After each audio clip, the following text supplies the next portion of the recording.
¿Qué tal? Excelente día. Este es tu podcast, tu zona de desarrollo personal, con tu servidor Alex Sánchez, psicólogo e invitados.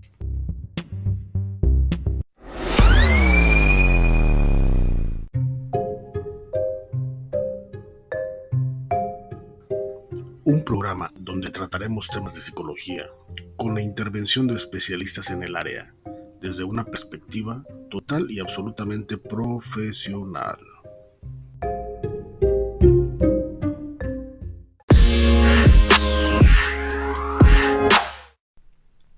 Ya ansiosos por lanzar este primer episodio, vamos a comenzar con un tema de psicología industrial.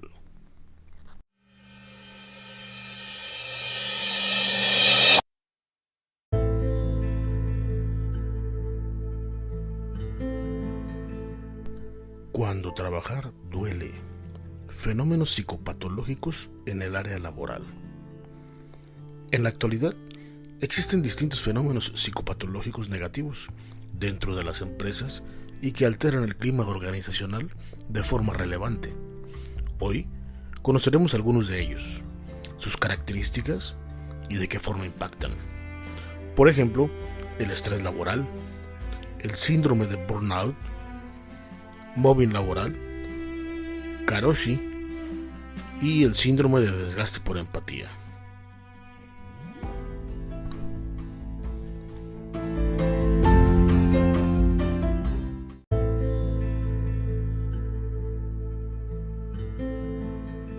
El especialista del día.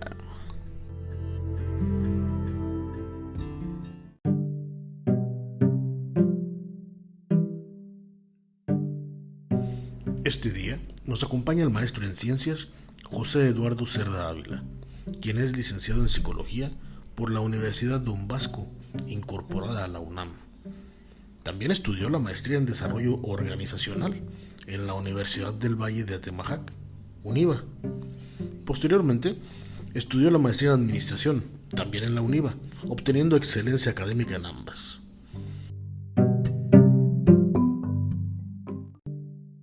Estudió diplomado en técnicas de grupo y desarrollo humano, diplomado en terapia breve sistémica enfocada en soluciones, diplomado en pedagogía interactiva, diplomado en entornos organizacionales favorables, entre otros.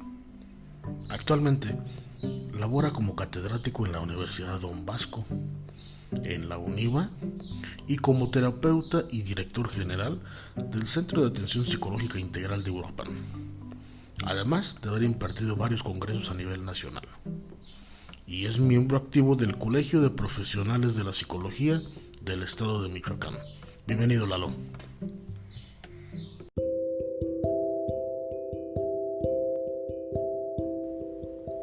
¿Qué nos puedes platicar de la psicopatología laboral?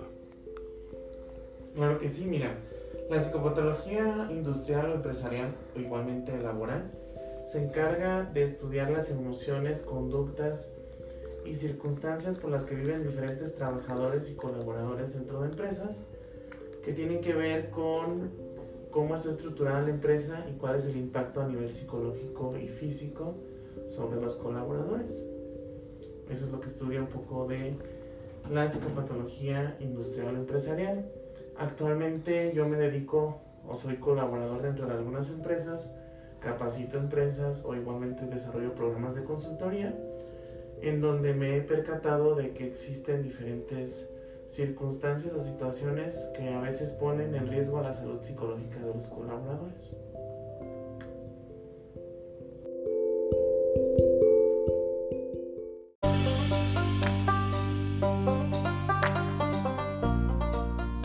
Platícanos un poco cómo se encuentra actualmente el estrés laboral en México.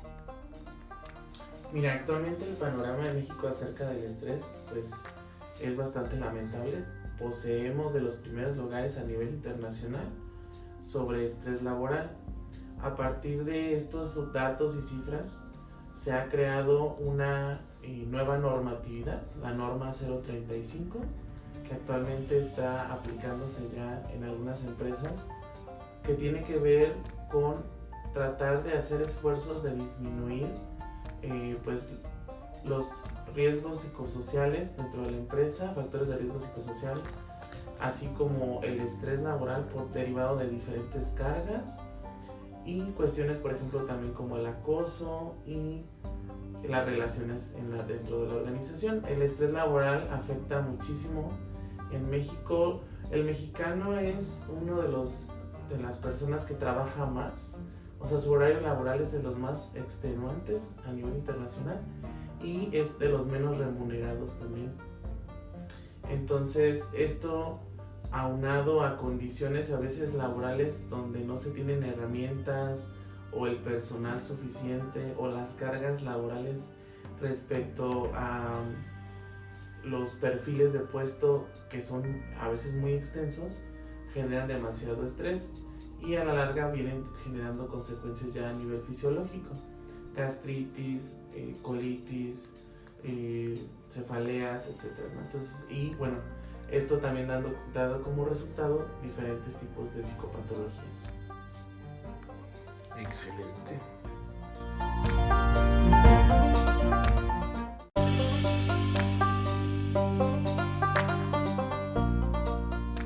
Bien, ahora cuéntanos un poquito cuáles serían las condiciones para que se genere un síndrome de burnout. Claro que sí, bueno, el síndrome de burnout, también llamado síndrome por quemarse en el trabajo o síndrome de desgaste ocupacional, para poder diferenciarlo de lo que es el estrés laboral, son 3 condiciones importantes.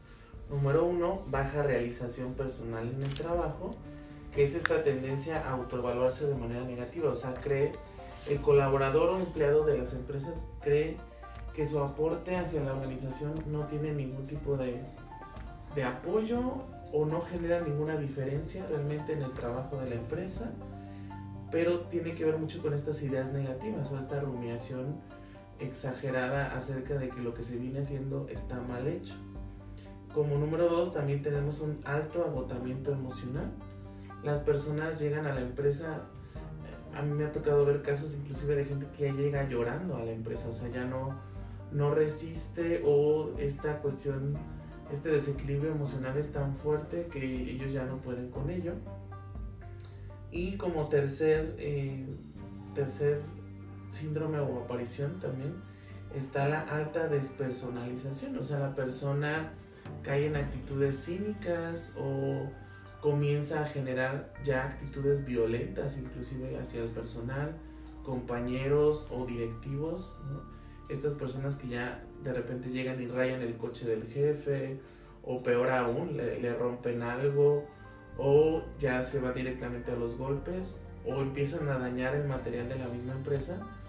Estamos hablando ya de un síndrome de burnout que es muchísimo mayor que el estrés, obviamente, pero es despersonalizante. Así es, entonces te ha tocado atender algunos casos de este tipo.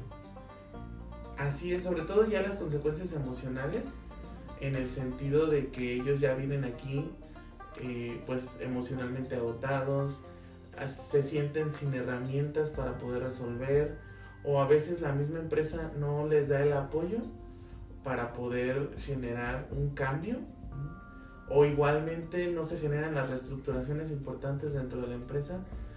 Hay un nulo desarrollo de personal dentro de las empresas no aportan al crecimiento y desarrollo de la organización ni a su capital humano, entonces esto se genera desde esa perspectiva.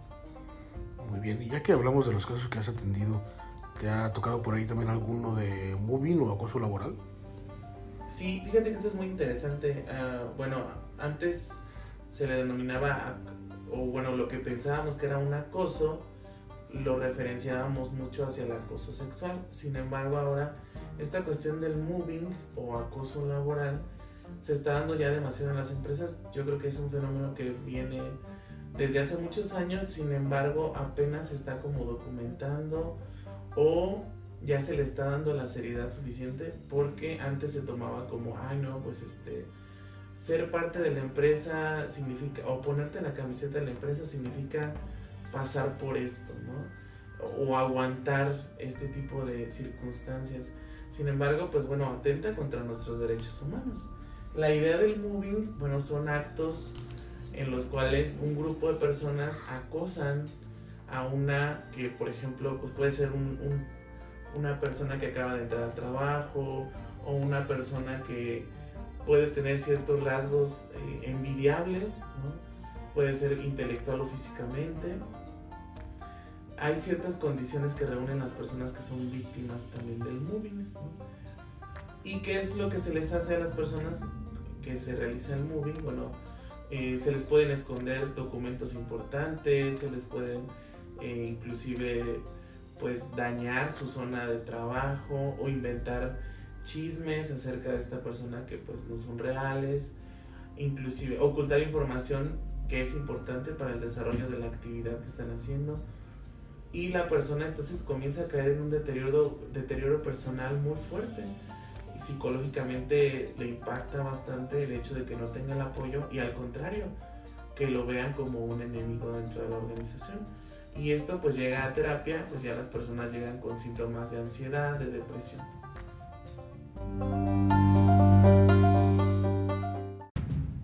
Sí, como comentas, este tipo de actitudes en la cuestión laboral suelen ya ser a veces muy frecuentes en algunas empresas, en algunos espacios de trabajo. Aquí la situación es que no todas las personas tienden a atender esas situaciones y suelen soportar algunas cosas hasta que ya tienden a explotar, a sentirse ya bastante frustrados por esas situaciones. Lo ideal sería que pudieran tomar atención tanto por parte de los jefes como por sí mismos, ¿verdad? Totalmente. Una atención integral siempre será importante para este tipo de casos, tanto de la organización como de parte del colaborador. Efectivamente, qué importante sería que todos los patrones o empresas estuvieran al pendiente de esta parte, ¿no? Con los trabajadores, con el personal, además de que pues sería mejor el rendimiento laboral como la salud mental de sus trabajadores. Bien, pues vamos a pasar a otro punto por ahí que nos comentabas. ¿De dónde proviene el término karoshi? ¿Por qué se denomina de tal manera? Excelente pregunta. Bueno, karoshi es un fenómeno nuevo que surge en Japón. Es una palabra japonesa que, si la pudiéramos traducir al español, sería algo así como muerte por exceso laboral. ¿Qué significa esto? Bueno, las personas fallecen, pero derivadas de jornadas laborales, o sea, derivadas de complicaciones físicas causadas por un exceso de horas laborales. O sea, estamos hablando de gente que no le bastan con 12 horas, sobre todo, por ejemplo, cuando hay proyectos, ¿no? Cuando dentro de la empresa te dicen, ¿sabes qué? Hay un proyecto, tenemos que sacarlo dentro de 2 semanas, urge, era para ayer, ¿no? Como en las empresas dicen. Y entonces la persona pues trabaja día y noche, no descansa, no toma más que café para estar activo, ni siquiera se alimenta adecuadamente, o igualmente la dieta que lleva pues son como de chucherías, entonces exceso de grasas, de azúcares y de sales. Y en algún punto, si ya venía siguiendo una tendencia similar en su vida, esto podría desencadenar un derrame cerebral o un paro cardíaco. Entonces, karoshi se le llama, bueno, porque el fenómeno apareció en Japón primeramente. En Japón, la cultura japonesa es mucho acerca de la lealtad, ¿no? Entonces los japoneses, como que ellos son muy rígidos en ese sentido. Si no logran terminar algo a tiempo, se sienten muy mal consigo mismos, ¿no? Por esta cuestión de la cultura de la lealtad. Entonces, pues hacen sobreesfuerzos para poder terminar rápidamente estos proyectos, pero estos sobreesfuerzos los han llevado a la muerte.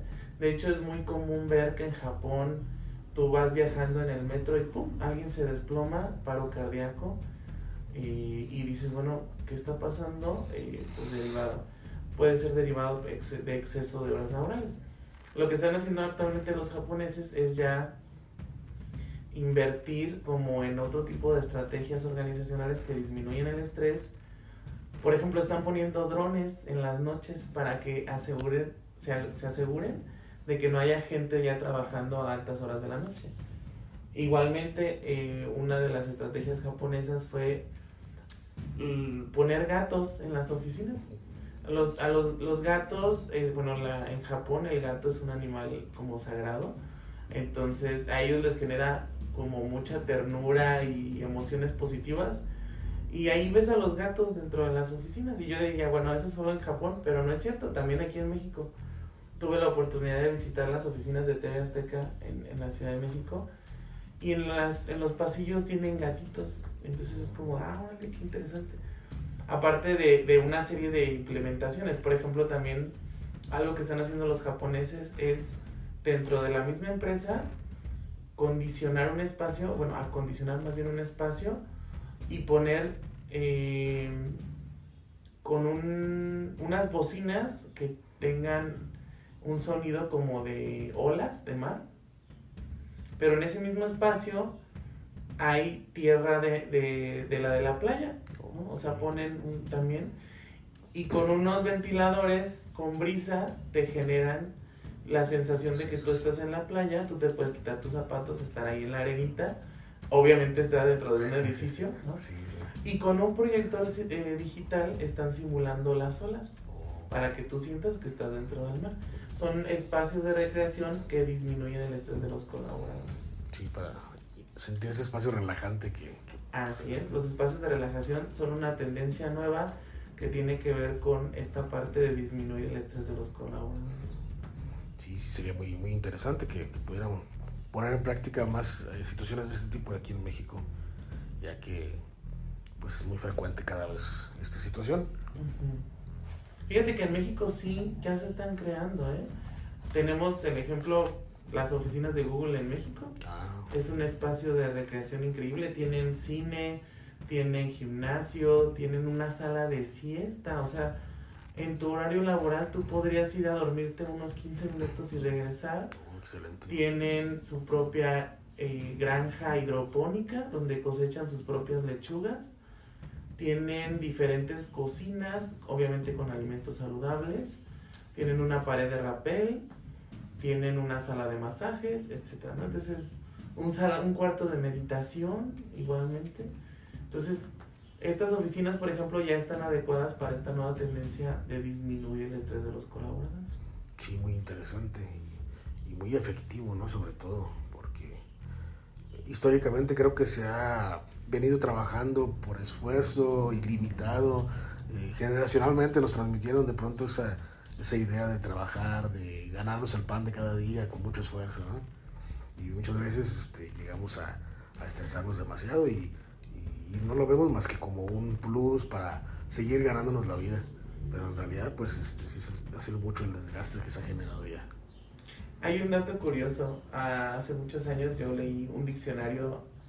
Había un diccionario que hablaba acerca de cuáles fueron las primeras definiciones de ciertas palabras que con el tiempo se fueron modificando, y la palabra trabajo, sí, en sus primeras definiciones significaba golpear a alguien con un palo. Okay. Ya te imaginarás, ¿no? Sí, sí. Por ahí va ese asunto. Exactamente, sí, entonces esos son los orígenes de la palabra, mira, qué interesante.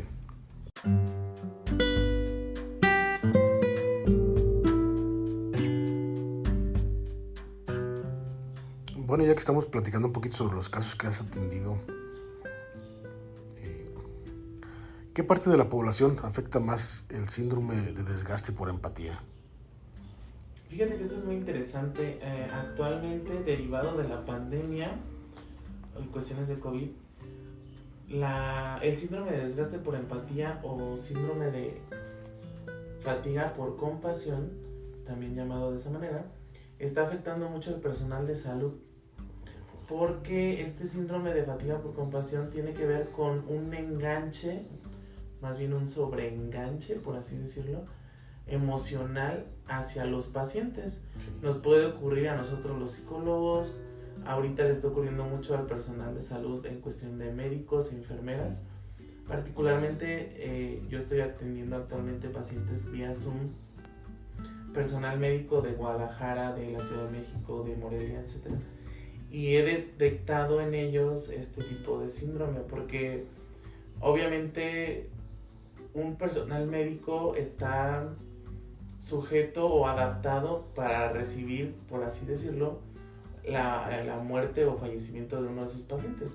Pero el hecho de que en pandemia estén muriendo a diario muchas personas, psíquicamente es muy complejo para ellos. O sea, es como de, ok, sí, yo estaba acostumbrado a que muriera un paciente o a que yo iba a cuidar de un paciente, pero ahora es como son demasiados, están muriendo demasiado, y entonces esto obviamente psicológicamente les afecta mucho. Tiene que ver con que el personal de salud también se engancha a veces con el trauma psicológico de la persona que le está generando esa circunstancia, y entonces aquí pues obviamente tiene que haber un trabajo de fondo en el personal de salud para no generar este sobreenganchamiento, porque emocionalmente es pesado.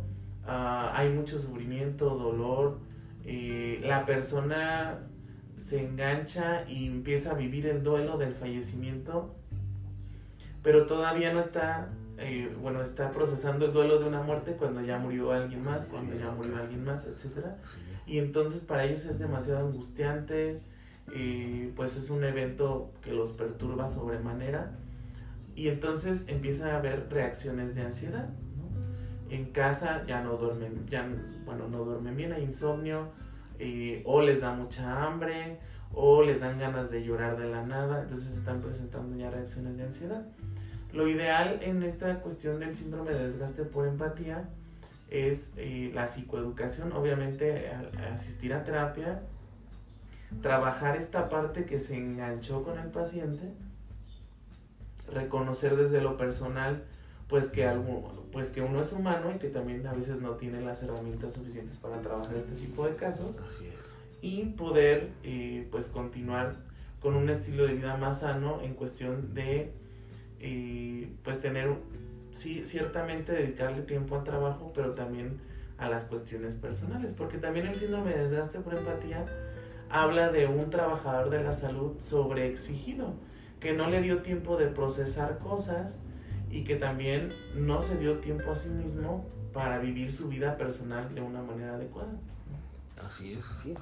Empezando, como decíamos hace un momento, el desgaste físico, además el emocional y bueno, como comentas ahorita, ¿no? La falta de proceso de las situaciones que están viviendo en el trabajo, y sobre todo ahorita con estas situaciones que estamos viviendo sobre la pandemia, que sí, las muertes llegan a ser bastantes en un solo día.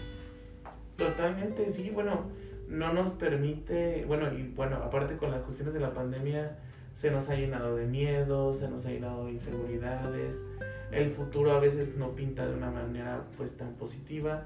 Sin embargo, sí es importante pues voltear a verse a uno mismo, cuáles son sus recursos, cuáles son sus potencialidades.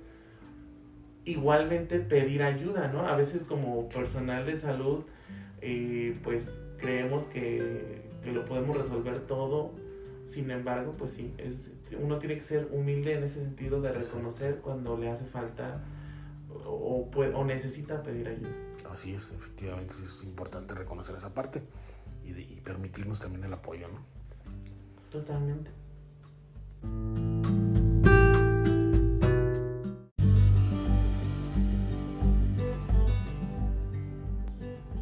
Muy bien, Lalo, ha sido muy interesante esta charla. Hemos tenido la oportunidad de conocer algunos aspectos más del área laboral y sobre todo al conocer al público, ¿no? A nuestros escuchas, que tengan una idea más clara de las situaciones que implica toda esta cuestión dentro de las organizaciones del trabajo y toda esta parte, ¿verdad? Entonces, más que nada agradecerte esta oportunidad de colaborar con nosotros para abarcar al público escucha y poder seguir trabajando juntos en algún momento con algún otro tema. Por ahí estaremos nuevamente en contacto contigo. Claro, si puedes mencionarnos por ahí algunos datos tuyos para que la gente pueda ponerse en contacto contigo, alguna pregunta, alguna duda o alguna consulta que deseen, puedes pasar tus datos. Claro que sí, Alex, muchísimas gracias obviamente por la invitación. Creo que hacer estas cápsulas siempre será importante, psicoeducar a la gente siempre será importante en ese sentido, y con mucho gusto, ustedes pueden seguirme en mis redes sociales, mi número telefónico celular 452-54 56448 y pueden seguirme en Facebook. Estoy como psicólogo José Eduardo Cerda Ávila. Estoy en Twitter igualmente como @lalo_psic. Y por ahí estamos al pendiente. Cualquier duda, pregunta, inquietud que se tenga acerca del tema, con mucho gusto les podemos brindar la información. Muy, muy agradecido.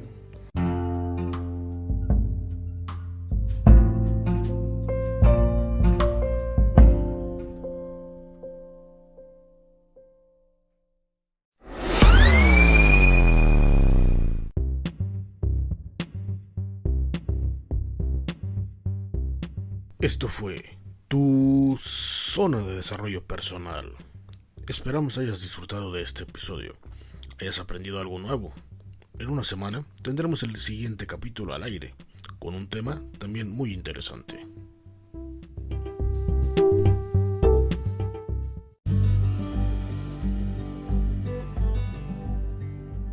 Mientras tanto, síguenos en nuestras redes sociales, en Facebook como @tu zona de desarrollo personal, en minúsculas y sin espacios, en Instagram como Alex_SánchezG. Hasta la próxima.